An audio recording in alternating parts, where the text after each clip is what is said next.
ভোলার ৭ উপজেলার ১৯.৫ লাখ মানুষের উন্নত চিকিৎসা সেবা নিশ্চিতে জেলার ১০০ শয্যা জেনারেল হাসপাতালটি আধুনিকায়নের মাধ্যমে ২৫০ শয্যায় উন্নীত করা হয় ২০২৩ সালের জানুয়ারিতে। ওয়ালটনের পণ্য কিনে জিতে নিতে পারেন নগদ ২০ লক্ষ টাকা। Double million offer! Walton fridge কিনে পেতে পারেন ২০ লক্ষ টাকা। রয়েছে কোটি কোটি টাকার নিশ্চিত উপহার।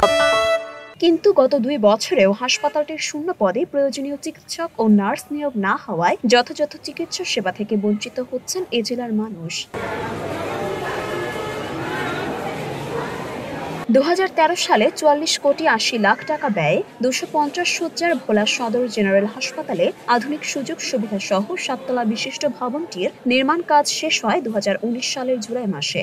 হাসপাতালটিতে ৬০ জন চিকিৎসকের পদের বিপরীতে বর্তমানে কর্মরত আছেন মাত্র ১৭ জন। এর মধ্যে প্রশাসনিক কর্মকর্তা আছেন ২ জন, বাকি ৪৩টি চিকিৎসকের পদই শূন্য। ফলে হাসপাতালে এসে কাঙ্ক্ষিত সেবা পাচ্ছেন না রোগীরা। সরকারি হাসপাতালে যথাযথ চিকিৎসা না পেয়ে অনেকেই ছুটছেন বেসরকারি ক্লিনিকগুলোতে। দিনে ৩টা ভর্তি যাই সারাদিন ২৪ ঘন্টা ডাক্তার হয়ে যান, খুবই ভালো হইতো।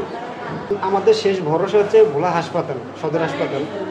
ডাক্তার যদি এত লেট করে আসতে তাহলে আমাদের সাধারণ রোগী যারা আছে তাদের ভোগান্তির শিকার হতে হয়। টেস্টগুলা ডাক্তার পরীক্ষা করার জন্য দেয়, যদি ওগুলা সদর হাসপাতালে আমরা করতে পারতাম স্বল্প খরচে, তাহলে আমাদের জন্য অনেক উপকৃত হতো, সাধারণ রোগী যারা আছে তাদের জন্য। ডাক্তার ইঞ্জেকশন একটা লিখে দিছে, ওষুধ দিছে একটা, ইঞ্জেকশন একটা করতে। আমার ছেলেরা হাসপাতাল ভর্তি করাইছি, হাসপাতাল টেস্ট করাইতে পারি না, ডাবল টাকা দিয়ে বাইরে থেকে করাই আনছি।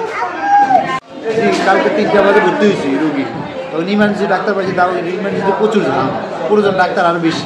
হাসপাতালে জনবল সংকটের কথা স্বীকার করলেন হাসপাতালটির তত্ত্বাবধায়ক। জানালেন পর্যাপ্ত লোকবলের অভাবে রোগীদের দেয়া যাচ্ছে না উপযুক্ত চিকিৎসা সেবা। ডক্টর এবং নার্স সংকটে ভুগছি ভোলা জেলা সদর হাসপাতাল দীর্ঘদিন থেকে। এই সংকটটি সম্প্রতি অত্যন্ত জটিল আকার ধারণ করেছে, কারণ এখান থেকে গত কয়েক মাসে বেশ কিছু চিকিৎসককে উঠিয়ে নেওয়া হয়েছে স্বাস্থ্য অধিদপ্তর এবং মন্ত্রণালয়ের অর্ডারে, কিন্তু এখানে কোনো চিকিৎসক প্রতিস্থাপন করা হয়নি। মাত্র ১৭ জন চিকিৎসক এই মুহূর্তে আমাদের হাসপাতালে কর্মরত আছেন।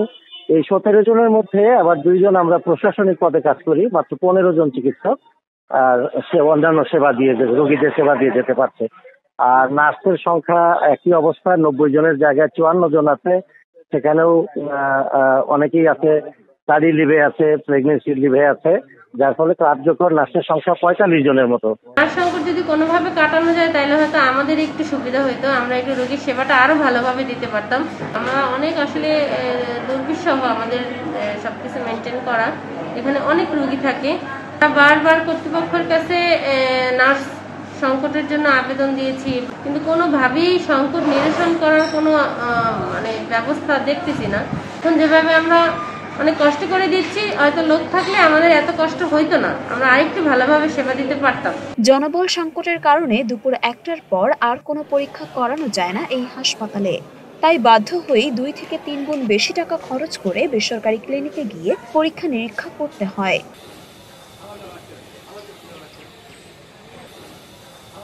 মরিয়ম মিম, ঢাকা পোস্ট।